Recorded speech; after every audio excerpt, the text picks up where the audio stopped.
হযরতে আয়েশা সিদ্দিকা দোলনার মধ্যে খেলা খেলতেছে। সিদ্দিক আকবরকে ডেকে বললেন, ও সিদ্দিক আকবর, এই মেয়েটা কার? বলে, হুজুর, আল্লাহর সম্পদ, মেয়েটা তো আমার। আল্লাহর পয়গম্বর বললেন, হে সিদ্দিক আকবর, তোমার মেয়েকে আমার খুব পছন্দ হয়েছে। এ মহিলা বল, কিসের গুণে, কিসের মহব্বতে আমার মায়েরা, আমার বোনেরা হযরত আয়েশাকে আল্লাহর পয়গম্বর শেষ সময়ে বিবাহ করেছিলেন। মানে লম্বা বড় ঘটনা, ওই দিকে যাব না, শুধু আপনাদেরকে কাছে দিয়ে যাই। ও মা, শুধু পারফিউম ব্যবহার করলে সম্মান বাড়বে না, সোনা পাউডার ব্যবহার করলে সম্মান বাড়বে না। ও মা, বিউটি পার্লারে গেলে আপনার সম্মান বাড়বে না। মানে কেমন মেলা এরকম করে যত পোশাক আছে না, এই পোশাকগুলো ব্যবহার করলে আপনার সম্মান বাড়বে না। আল্লাহ নবী আজ থেকে যারা বস্ত্র করবে বলে আপনার সম্মান বাড়বে আল্লাহ হুকুমে, নবীর তরিকায়। এ মা, এই কারণে আমরা আসুন আল্লাহ হুকুম এবং আমরা আল্লাহ হুকুম নবীর তরিকা মতো আমরা সবাই চলার চেষ্টা করি এবং আমরা চলবো। ও আমার মায়েরা, আমার বোনেরা, আমার ওই যে বলতেছিলাম, মসজিদের মেহরাবের মধ্যে আল্লাহর পয়গম্বর বসলেন। বসে ডেকে ডেকে বললেন, ও আমার সাহাবীরা, জাহান্নামের ঘটনা আমি কি তোমাদেরকে বর্ণনা করব? সাহাবীরা কান্দে, নবীও কান্দে, সাহাবীরা কান্দে, নবীও কান্দে। আল্লাহর পয়গম্বরকে বললেন, ও নবীজি, কি এমন দৃশ্য আপনি দেখে এসেছেন বলেন? আল্লাহর পয়গম্বর বললেন, আমার সাহাবীরা, জাহান্নামের বর্ণনা করে আমি শেষ করতে পারবো না, তবে চাকরি কত তোমাদের মাঝে আমি ছেড়ে দিয়ে যাচ্ছি রে সাহাবীরা। বলে, হুজুর বলেন, ওদেরকে এই কারণেই জাহান্নামের ভিতরে দগ্ধ করা হচ্ছে। তার মূল কারণ হচ্ছে স্বামী আর স্ত্রীর ভেতরে যাদের পরিমমতা নাই, স্বামী আর স্ত্রীর ভেতরে তাদের মহব্বত নাই। এই কারণেই আল্লাহ পাকের রহমতের ফেরেশতারা, আল্লাহ পাকের গজবের ফেরেশতারা ওই মহিলাদেরকে আযাব দিচ্ছে। বলুন মায়েরা, নাউযুবিল্লাহ। এ আমার মায়েরা, আমার বোনেরা, কত টাকা কত বর্ষে চলে যায় মা।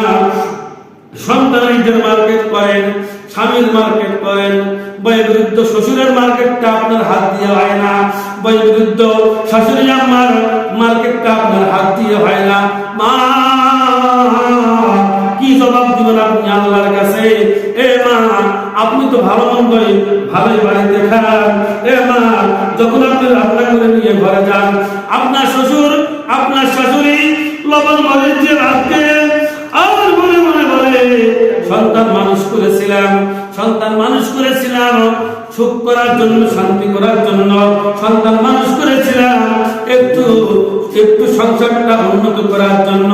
কিন্তু বৌমা বাড়িতে এসে সংসারটা ছিন্ন বিচ্ছিন্ন, সংসারটা ছিন্ন ভিন্ন করে দিল। এ মা, আমি আপনাদেরকে অনুরোধ করে যাব, ও মা, শ্বশুরের সঙ্গে বেয়াদবি করবেন না, শাশুড়ির সঙ্গে বেয়াদবি করবেন না। দাঁত থাকলে মা দাঁতের মর্ম কেউ বোঝে না। যখন আপনার জীবন থেকে পিতা চলে যাবে, তখন বুঝবেন কি নিয়ামত হারিয়ে ফেলেছেন। যখন শাশুড়ি আম্মা আপনার বাড়ি থেকে চলে যাবে, তখন বুঝবেন কি সম্পদটা আপনি হারিয়ে ফেলেছেন।